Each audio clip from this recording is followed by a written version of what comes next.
Halo teman-teman, salam sehat selalu untuk kita semua, salam sejahtera. Dan dengan saya Bung Ropan, saya akan berbicara di sini untuk membahas atau mereview apa yang terjadi di babak perempat final kedua setelah kemarin sudah ada dua tim yang memenangkan pertandingan. Inter mengalahkan Benfica, kemudian City memukul Munchen, dan pada Rabu waktu setempat atau Kamis dini hari waktu Indonesia bagian Barat, Real Madrid juara bertahan di UCL menang dengan 2-0 atas tamunya Chelsea. Sementara di San Siro, AC Milan mengalahkan tamunya Napoli dengan tipis 1-0. Nah, dari rangkaian 4 pertandingan yang sudah diselesaikan di leg pertama UCL, ini menjadi menarik karena semua tim yang bertanding itu tidak kebobolan. Ya, alias semua menyelesaikan laga dengan clean sheet. Ya, kemarin itu Manchester City menang dengan 3-0. Ya, lewat gol Rodri, ada Bernardo Silva, dan juga dengan Erling Haaland saat mereka menjamu di Rotten FC Hollywood Bayern Munchen. Ini tentunya menjadi modal kuat sebelum mereka bertarung pada tanggal 20 April yang akan datang untuk menghadapi Munchen di Allianz Arena. Sementara Inter Milan menang 2-0 lewat gol Nicolo Barella dan penalti Romelu Lukaku ketika mereka bermain di Dalus Lisbon di markasnya Benfica. Dan pada Kamis pagi Los Blancos atau juara bertahan di UCL menang juga dengan Milan menang. Ya, jadi hanya ada satu tim yang menang di saat mereka tandang dan satu tim pula sebagai tuan rumah yang gagal memenangkan laga, karena ada 3 tim ketika bermain di depan publik mereka itu menang. Manchester City, Real Madrid, dan AC Milan. Semua menang di markas mereka. Sementara Inter Milan ini fantastis. Mereka tandang dan mereka clean sheet, tidak kebobolan dan mengalahkan tuan rumah Benfica. Jadi peluang bagi Inter Milan itu menuju ke final, saya rasa 99,9% Inter akan hadir di babak semifinal. Tinggal menunggu laga antara Milan menghadapi Napoli. Nah, Milan ini sudah punya modal menang dengan 1-0. Ya, gol mereka diciptakan oleh Ismail Bennacer, gelandang mereka. Dan masih punya tugas lagi pada 19 April yang akan datang di leg kedua. Milan harus menuju ke Stadion Diego Armando Maradona menuntaskan laga mereka. Tidak boleh kalah, ya, cukup imbang. Mereka lolos ke semifinal bertarung melawan Inter. Kalau cuma kalah 1-0, ini pertandingan akan dilanjutkan terus. Ya. Tapi bagi Napoli, mereka dituntut untuk menang dengan 2-0 jika ya, Spalletti sebagai pelatih ya, dan juga pasukannya berambisi untuk bisa mengisi satu tempat di babak semifinal. Ya, mereka harus menang 2-0 atau 3-1 atas Milan. Ini agak terasa berat juga kalau kita bisa menarik ke belakang, di mana Milan belum lama ini di Serie A itu membantai habis 4 gol Napoli di depan publik Napoli.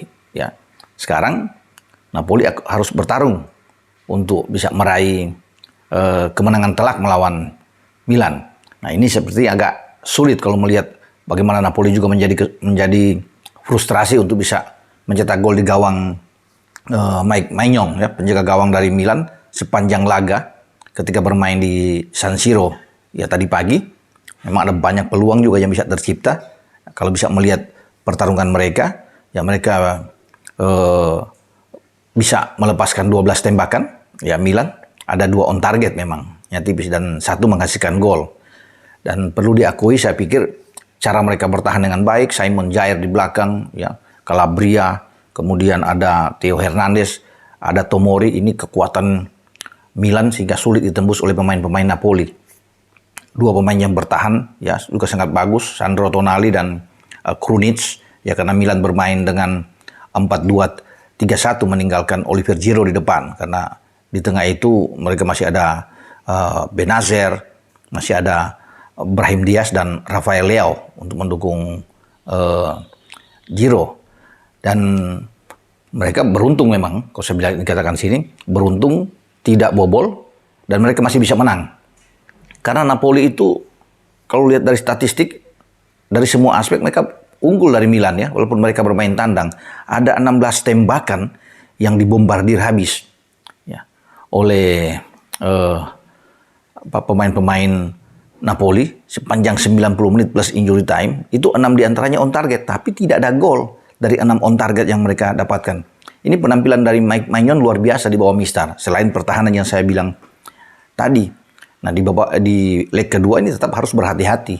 Dengan Napoli dituntut untuk bisa menang, ya, apalagi dengan harus bisa mencetak 2 gol atau bahkan lebih, pasti mereka akan memilih untuk bermain sejak menit awal untuk keluar menyerang, untuk bisa mengurung habis pertahanan dari Milan. Memang agak kesulitan bagi Napoli karena mereka tidak punya pemain depan yang oke ya, yaitu Victor Osimhen yang mengalami masalah dan tidak ada di depan, sehingga ini mereka tidak punya bomber yang kuat. Ya, walaupun babak kedua kita lihat Spalletti coba memasuki Politano juga, Raspadori ikut dimainkan, tapi ini mereka mengalami kesulitan ya, karena Milan bermain dengan disiplin yang sangat kuat terutama di garis belakang mereka, sehingga menyulitkan bagi Napoli untuk bisa mencetak gol.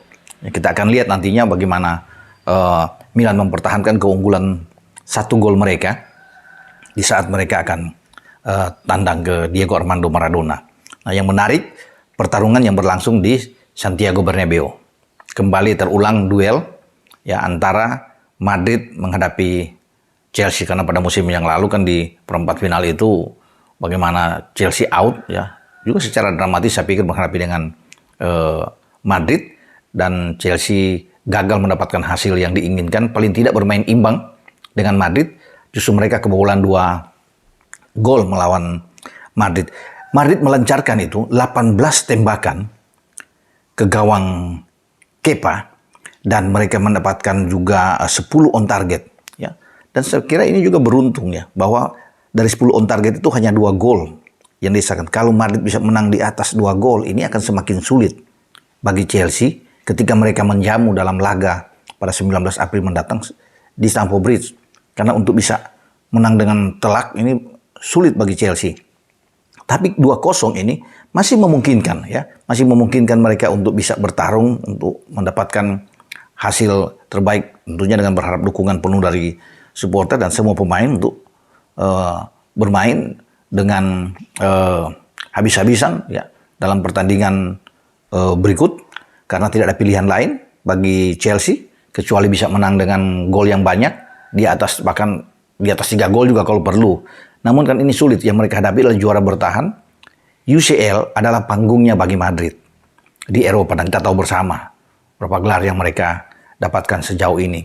Sehingga ini tantangan tersendiri bagi Chelsea yang sedang mengalami turbulensi, sedang mengalami penampilan yang kurang begitu baik. Pergantian pelatih dari Graham Potter juga ke Frank Lampard ini agak sulit. Lampard sudah mengalami 2 kekalahan beruntun di semua kompetisi, sehingga menuntut ini harus kerja keras ya yang harus dilakukan oleh anak-anak Chelsea. Chelsea sendiri hanya melepaskan 7 tembakan sepanjang laga, dan ada 3 on target ya yang mereka lakukan. Dengan penguasaan bola memang di bawah, hanya 43% berbanding 57% yang dimiliki oleh anak-anak Madrid.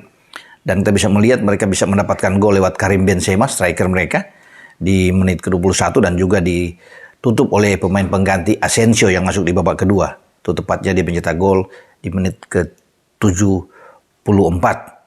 Jadi kemenangan ini pasti akan membuat mereka itu lega bagi Los Blancos, karena mereka cukup bermain imbang, atau kalaupun dengan kalah 1-0, 2-1 mereka tetap lolos ke babak semifinal, dan mereka menunggu tentunya pertarungan antara City dan Munchen. Ini kan rame di jalur sebelah itu, ini keras ya, karena laga pemenang antara Madrid dan Chelsea bertemu dengan pemenang antara City dan Munchen. City 1 langkah sudah di semifinal setelah menang 3 gol. Mereka harus menuntaskan di Allianz Arena. Mereka akan ketemu lagi dengan Madrid kalau Madrid lolos ke semifinal. Ya, karena sekarang mereka sudah punya modal menang 2-0. Mengulangi lagi pertarungan mereka di semifinal musim lalu. Ketika itu Madrid lolos ya, mengalahkan City, dan mereka menuju final untuk mengalahkan Liverpool ya di babak final 1 gol lewat Vinicius Junior. Nah, ini akan terulang kembali, dan kita akan tunggu menarik bagaimana pembalasan dari Pep Guardiola untuk kembali bertemu dengan Carlo Ancelotti di babak semifinal.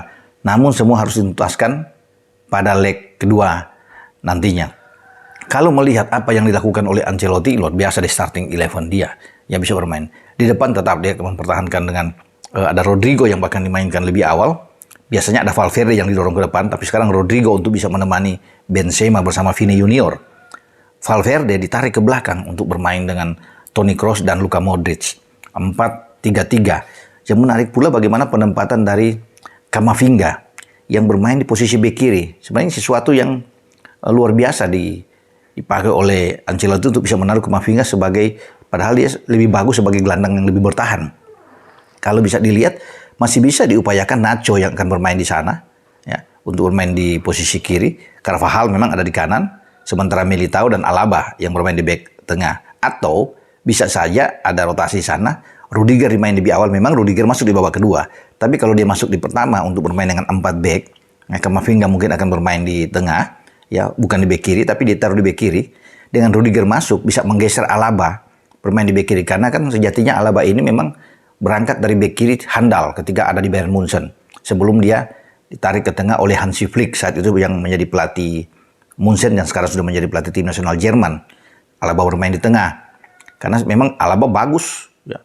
Ini bek kiri terbaik yang ada di Munchen saat itu. Pemain Austria ini kemudian menjelma menjadi satu kekuatan di bek tengah. Kalau Rudiger masuk, ini akan bergeser. Tapi Ancelotti tetap memainkan dengan cara dia, Camavinga yang dia taruh di sini, sebelum Camavinga ditarik keluar dan Rudiger masuk untuk bermain di belakang. Tapi Camavinga menjalankan tugasnya dengan baik. Ada pergantian-pergantian yang dibuat oleh Ancelotti, termasuk menarik Luka Modric, juga menarik Toni Kroos, ya. Dani Ceballos masuk, ya. Tchouaméni juga masuk untuk bisa mengisi di posisi tengah, dan Asensio yang masuk menggantikan posisi Rodriguez di depan. Artinya ini cara dari Ancelotti yang saya pikir ini sangat baik, karena juga dia punya materi pemain, jadi skuad yang ada di bench juga bagus untuk bisa mengisi yang ada di starting 11. Sama seperti yang dimiliki oleh Pep dengan pasukannya yang sangat bagus di semua lini. Jadi memang menarik menunggu pertemuan antara dua tim ini, Madrid dan juga dengan City di babak semifinal. Sayang memang salah satu di antara mereka itu sudah out sebelum menuju ke final. Karena kalau Munchen out, kan Munchen salah satu unggulan sebenarnya, tapi sudah ketemu dalam undian dengan City. Kalau Munchen out, kita akan menunggu apakah City atau Madrid yang akan out. Mestinya kan ini kalau bertarung di final juga top. Oke, tetapi bisa aja terjadi babak final yang seru, di mana Inter ketemu dengan City atau dengan Madrid, atau Milan bahkan ketemu dengan City atau dengan Madrid. Kita akan nantikan di leg kedua. Selamat buat Anda penggemar Real Madrid yang sudah memenangkan laga di leg pertama melawan Chelsea, dan juga bagi Anda penggemar sepak bola AC Milan yang sekarang bangkit, sudah satu kaki sudah ada di semifinal, tinggal menunggu leg kedua setelah Milan mengalahkan tim yang menempati posisi pertama di klasemen sementara calon juara Serie A, Napoli, dengan 1-0 lewat Benacer. Sampai di sini dengan saya, Bung Ropan. Ciao.